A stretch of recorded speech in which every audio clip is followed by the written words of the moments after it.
Welcome to study with बरका।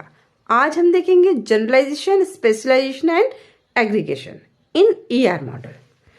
Generalisation क्या है? जब सेट ऑफ एंटिटीज होती हैं, कई एंटिटीज होती हैं, तो उनमें से हम जब कॉमन एट्रीब्यूट्स को निकाल कर एक नई एंटिटी तैयार करते हैं, उस प्रोसेस को हम कहते हैं generalization. It is the process of extracting common attribute from a set of entities and create a generalized entity from it. It is a bottom up approach. For example, हमारे पास दो एंटिटी है, student और faculty. अब इसमें सबकी अपनी अपनी attributes हैं, लेकिन दोनों ही पर्सन है। फैकल्टी भी पर्सन होता है और स्टूडेंट भी पर्सन होता है। तो एक कॉमन एट्रीब्यूट जैसे कि पर्सन का नेम और उसका एड्रेस, अगर वो फैकल्टी है तो भी उसका नेम एड्रेस होगा, स्टूडेंट है तो भी उसका नेम और एड्रेस होगा। तो हम इन दोनों कॉमन एट्रीब्यूट को निकाल कर एक नया एंटिटी बनाते हैं और उनमें ये कॉमन एट्रीब्यूट रखते हैं। वो नया एंटिटी होगा, इसको हम बोलेंगे higher entity, that is person, और उसके कॉमन एट्रीब्यूट होंगे person name and person address. और जो स्पेशल एट्रीब्यूट है, फैकल्टी के स्पेशल एट्रीब्यूट्स हैं, वो कौन कौन सी क्लासेस लेती हैं वो फैकल्टी के साथ जाएंगे। और स्टूडेंट के जो एट्रीब्यूट हैं जो सिर्फ स्टूडेंट एंटिटी के ही हो सकते हैं, दैट इज स्टूडेंट फीस, वो स्टूडेंट एंटिटी के साथ जाएंगे। सो स्पेशलाइज्ड एट्रीब्यूट कहलाएंगे, स्पेशलाइज्ड एंटिटी कहलाएंगे फैकल्टी और student specialized entity with their corresponding specialized attribute, and person is a higher level generalized entity. So this is the process here.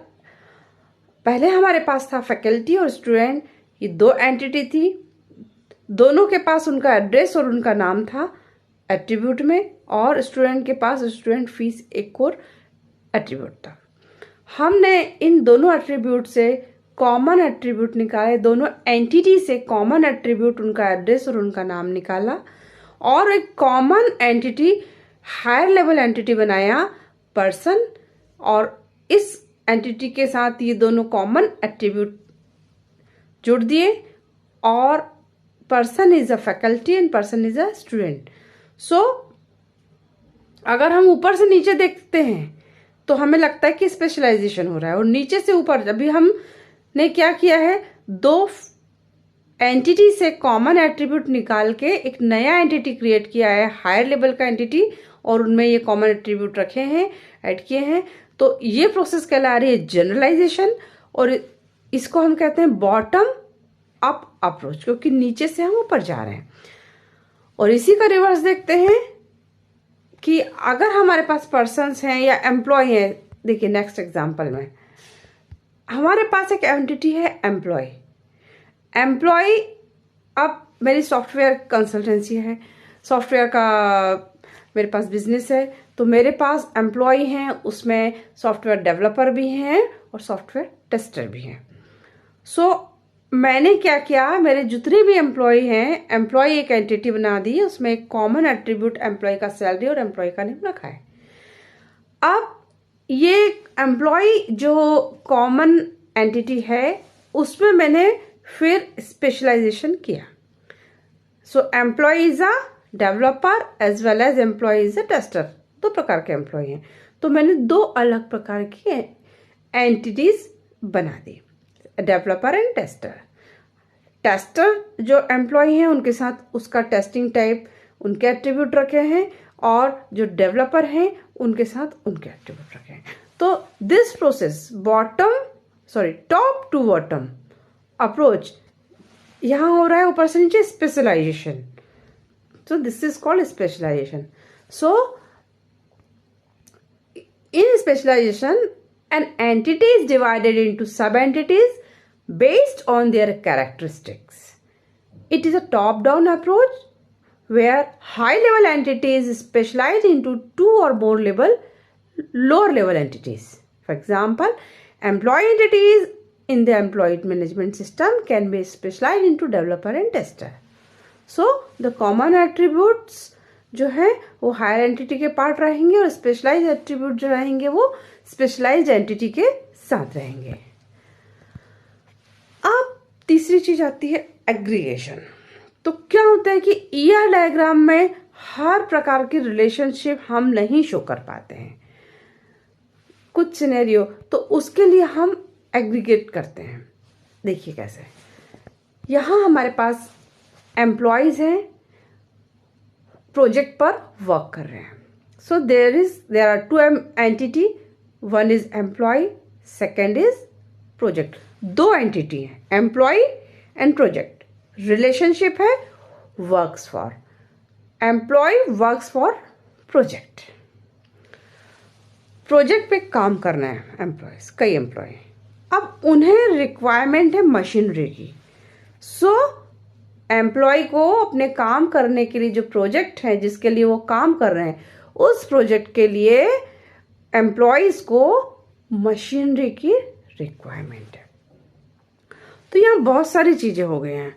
तो हम ये सारी चीजों को रिलेट कर रहे हैं मशीनरी से कि इनको मशीनरी की रिक्वायरमेंट है. रिलेशनशिप होगी रिक्वायरमेंट. तो यहाँ तो एक ही एंटिटी नहीं है, यहाँ एक से ज्यादा एंटिटी है, बीच में रिलेशनशिप भी है. तो इस तरह के सिनेरियो को हम ईआर डायग्राम में नहीं समझा पाते या मुश्किल से समझा पाते. तो हम क्या करते हैं उसके लिए कि दोनों एंटिटीज को उनके करस्पॉन्डिंग रिलेशनशिप के साथ एग्रीगेट कर लेते हैं और एक ऑब्जेक्ट के रूप में हम उसको यूज करते हैं.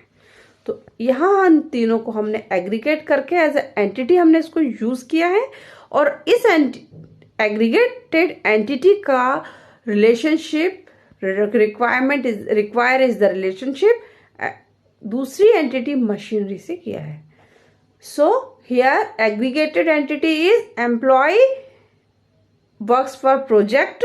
This is aggregated entity and all these require machinery. So employee require machinery to work for the project. ठीक है.